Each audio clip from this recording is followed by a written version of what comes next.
The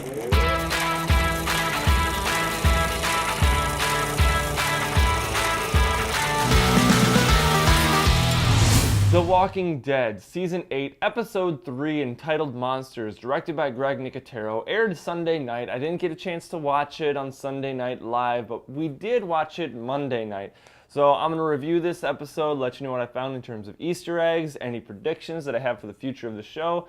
So let's get into this. And just a reminder, I am going to be talking spoilers, so if you haven't seen this episode yet, definitely go watch it. I don't want to ruin it for you. I wasn't a huge fan of the beginning of this episode.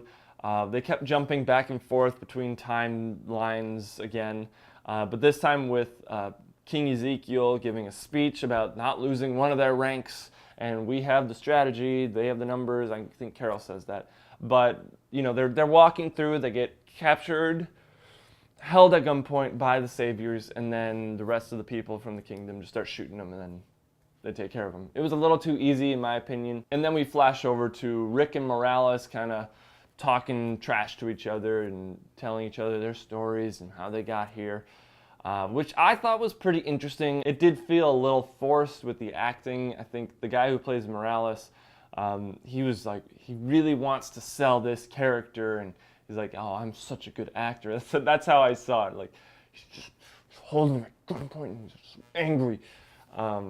But I enjoyed it because it was tense. You know Rick's not going to die in this scene. If anyone's going to kill Rick, it's going to be Negan or one of his higher up guys, generals or whatever. I did like how the scene played out though, with them talking about, you know, how they got here, who they lost, and how Morales and his family never made it to the city that they were trying to get to. I don't remember which city that was.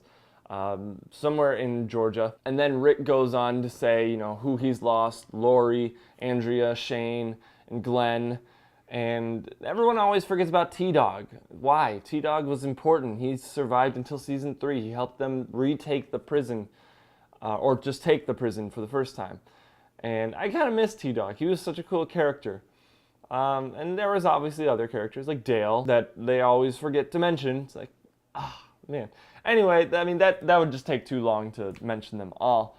But, you know, it's kind of sad because he kind of revisits Glenn's death. And I thought that this would be like the driving force. Once Rick tells him this, like, okay, I do need to kill him because he is basically Negan at this point. So after he tells Morales how Glenn died right in front of Maggie, it's like, you got to kill Morales. And I have to say I was a little disappointed in how Morales was killed. It was just kind of, boom, he's dead. The other part I didn't like about it, how it was shot, it just kind of, you see Morales' face, and then you see Rick's hand go in front of the camera saying, no, wait, and then all of a sudden, Daryl pops up and he's dead. It was just kind of anticlimactic, and I get it because no one really remembered Morales from season 1. There were a few people that did. I remembered him. But a lot of people probably didn't. Who? And they had to look him up, like, who is Morales? So you don't have to do that anymore. He's dead. He's gone. And then we go to the big firefight against the Alexandrians and the Saviors with Eric and Aaron, where Eric is dying because he got shot. And, you know, I have to say it. I wasn't too sad about Eric dying because we never really got to know his character. Aaron, yes, we've known his character since season 6. I mean, yes, we did know Eric's character, but he was just kind of sporadically thrown in a few episodes here and there. Aaron has been in the show a lot longer. I think he's a regular now, so he's not going anywhere, I don't think, at least not yet. Also, it didn't really connect with me because Ross Marquand just could not get those tears to flow during that scene, and at least I didn't see them. So it's just kind of like, come on, you can do it. You can get those tears to flow, and they wouldn't come. So it just wasn't that sad of a scene. One of the big story parts of this episode was the Jesus and Morgan scenes, because Jesus is taking prisoners of the Saviors back to the hilltop, and Morgan and Tara both just want to kill them all because, I mean, they're the Saviors. They are Negan pretty much.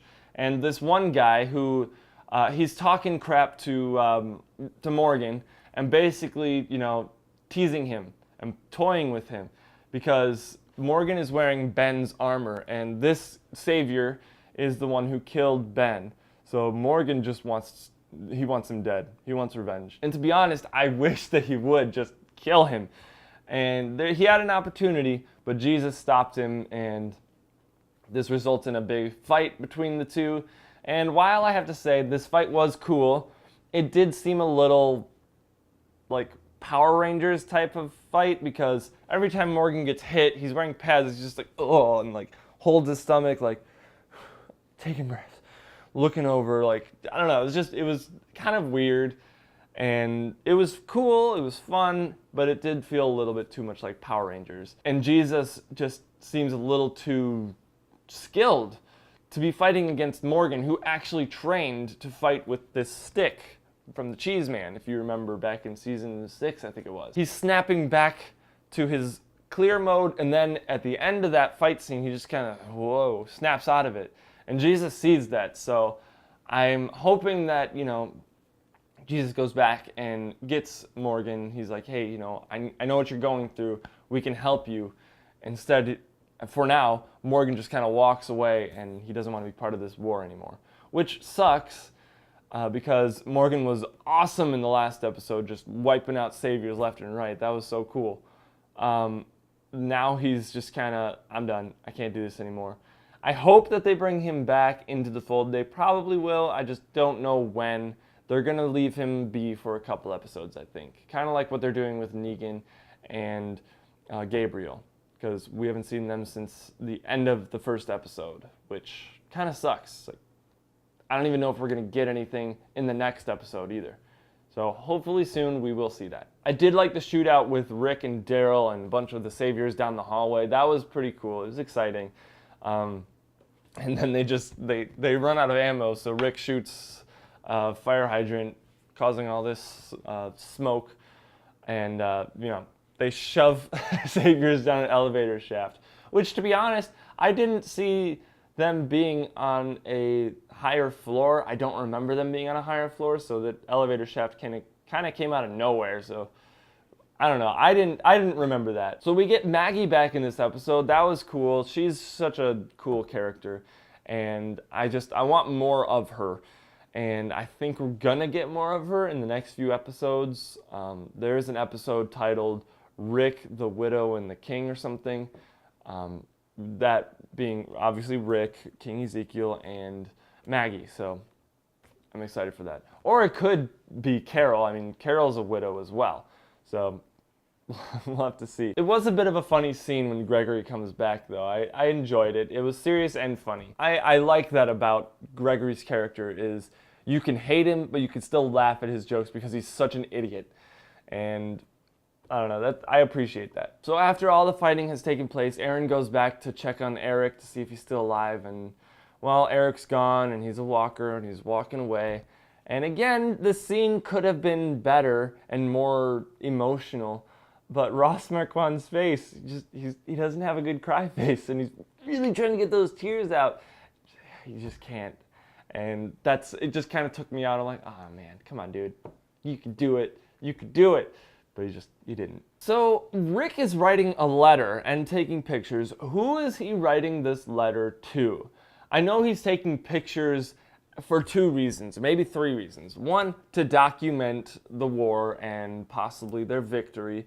2 is it could just be kind of like a in-your-face saviors. We're killing your people, because when they infiltrated the satellite station, they saw a bunch of pictures, Polaroids, on the wall. I think Glenn sees them, of bashed in heads that Negan did. And at the beginning of season 7, you see a guy in the back taking pictures of Glenn and Abraham after they've been killed. So I think that, I want to say that's why Rick's doing it. It's because, like, hey, in your face saviors, we can do it too. And we're wiping you guys off the map. So that's how I think it's going down. I also want it to be more documentation of, this is basically, they're making history for their future. This is what they had to do to survive and get to where they are in the future. And again, I don't know who he's writing this letter to. I don't know what he's writing about. Is he writing to Negan, like, we killed all your men? Or is he writing to Carl, like, I tried to show mercy and Daryl killed the guy? I don't know. I honestly don't know what he's saying. But I'm so happy that they went back in and grabbed the baby, Gracie.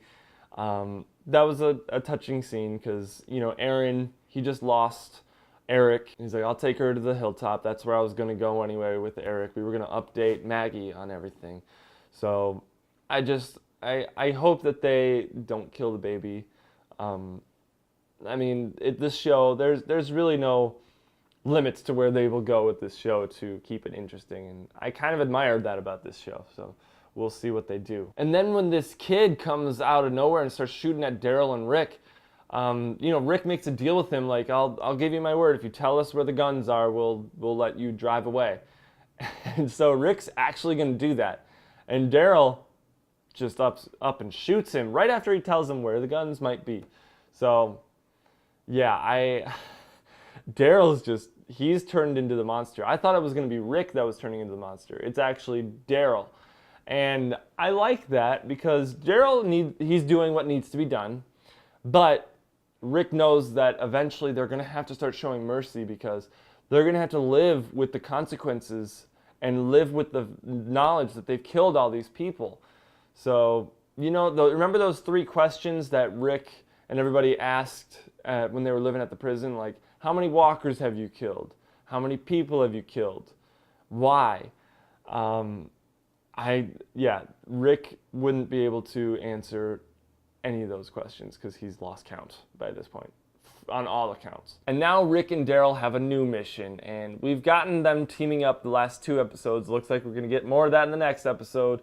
And, oh man, I hope it carries on, and I hope Daryl doesn't die. Also, as soon as people from the kingdom and King Ezekiel kept saying, oh, we lost none of our ranks, no one's dead, we're all accounted for. I'm like, okay, stop saying that, you're going to die.